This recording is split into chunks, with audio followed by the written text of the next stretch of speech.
Lampu kota menyala di pusat-pusat kekuasaan dunia. Gedung parlemen, markas militer, pusat riset, dan ruang rapat tanpa jendela. Di tempat-tempat itulah, keputusan besar dibuat, keputusan yang dampaknya tidak jatuh ke meja rapat, melainkan ke tubuh manusia, kota, dan generasi. Dalam setengah abad terakhir, arsip, perang, dan krisis global berulang kali memperlihatkan satu pola yang sama. Negara-negara dengan kekuatan terbesar bukan hanya paling mampu bertindak, tetapi juga paling jarang dimintai pertanggungjawaban. Di antara nama-nama itu, dua negara muncul paling sering dalam dokumen veto dan konflik besar dunia, Amerika Serikat dan Israel.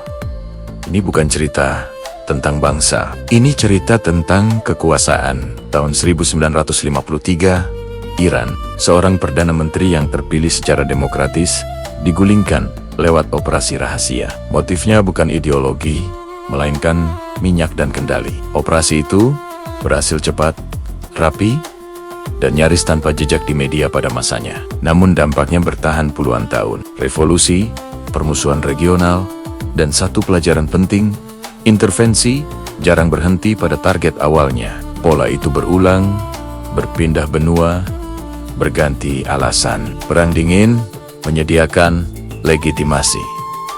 Perang melawan komunisme. Lalu, setelah tembok runtuh, muncul legitimasi baru. Perang melawan teror. Tahun 2003, Irak. Dunia diberi satu klaim. Senjata pemusnah massal. Klaim itu disiarkan, diulang, dan dijadikan dasar invasi. Rudal menghantam Baghdad. Rezim runtuh. Namun senjata itu tak pernah ditemukan. Yang ditemukan justru negara yang hancur. Ratusan ribu korban jiwa, kekosongan kekuasaan, dan lahirnya kelompok ekstrem yang lebih brutal. Kesalahan diakui belakangan, tetapi tidak pernah diadili. Tak ada mahkamah, tak ada hukuman. Kekuasaan melangkah pergi dari puing-puing yang ditinggalkannya. Di Timur Tengah, konflik lain berjalan paralel dan lebih lama. Israel berdiri di atas trauma sejarah yang nyata. Namun sejarah juga mencatat, trauma tidak otomatis menghapus kewajiban hukum. Gaza diblokade bertahun-tahun. Operasi militer datang bergelombang. Israel menyebutnya hak mempertahankan diri dari serangan kelompok bersenjata. Laporan kemanusiaan internasional mencatat sisi lain. Korban sipil tinggi, rumah sakit lumpuh, sekolah hancur, dan 2 juta manusia hidup dalam kondisi yang dikontrol ketat. Di Dewan Keamanan PBB, resolusi demi resolusi tersendat. Hak veto menjadi pagar terakhir.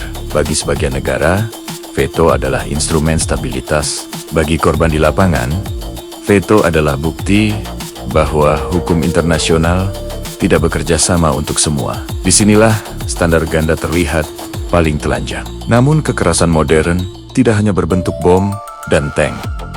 Ada sejarah lain yang lebih senyap. Di Amerika sendiri, arsip resmi mencatat eksperimen medis dan biologis yang melanggar etika. Selama puluhan tahun, warga dibiarkan sakit demi observasi ilmiah. Uji paparan biologis dilakukan tanpa persetujuan publik atas nama pertahanan nasional. Ini bukan spekulasi. Ini dokumen. Ini pengakuan negara bertahan-tahan.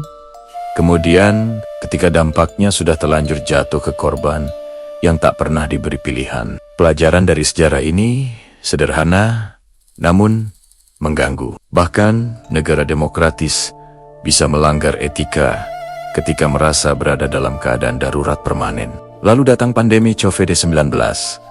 Virus itu menghentikan dunia, bukan hanya sistem kesehatan yang runtuh, tetapi juga ilusi bahwa manusia mengendalikan krisis globalnya. Namun pandemi juga membuka hal lain.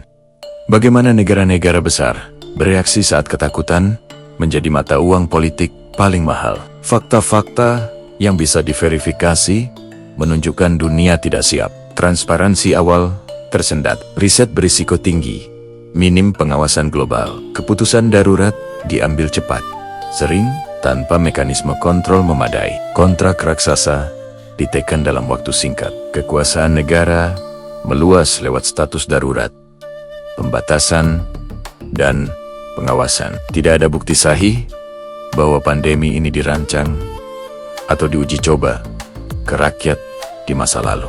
Namun ada bukti kuat bahwa krisis baik perang maupun pandemi selalu menjadi akselerator kekuasaan. Apa yang sebelumnya sulit diterima publik menjadi mungkin saat rasa takut mendominasi.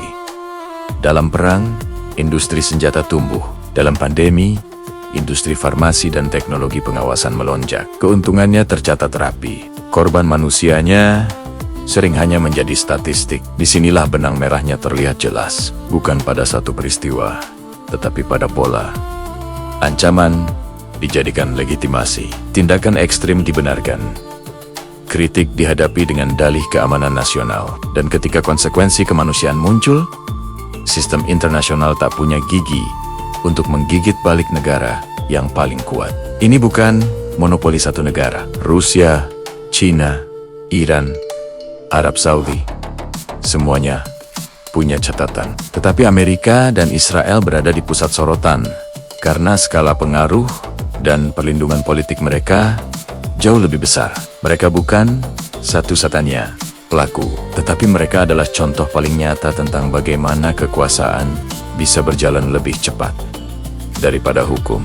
Yang sering dilupakan dalam perdebatan panas adalah satu hal: rakyat tidak identik dengan negara. Di Amerika, jutaan orang turun ke jalan menentang perang. Jurnalis investigatif membuka dokumen rahasia. Veteran bersuara tentang kebohongan yang mereka lihat sendiri. Di Israel, demonstrasi besar mengguncang kebijakan pemerintah. Perlawanan moral justru sering datang dari dalam. Namun, sistem global tidak dibangun untuk mendengar suara-suara itu. Ia dibangun untuk menstabilkan kepentingan, dan selama veto lebih kuat daripada suara korban, selama keputusan perang dan darurat, kesehatan diambil tanpa mekanisme pengadilan yang setara. Satu pertanyaan akan terus menghantui abad ini. Apakah dunia sedang melawan kejahatan? Atau hanya mengelola krisis agar kekuasaan tetap utuh? Sejarah belum menutup arsipnya, korban belum selesai dihitung, dan hukum internasional masih berdiri timpang. Dokumenter ini tidak menuduh satu bangsa.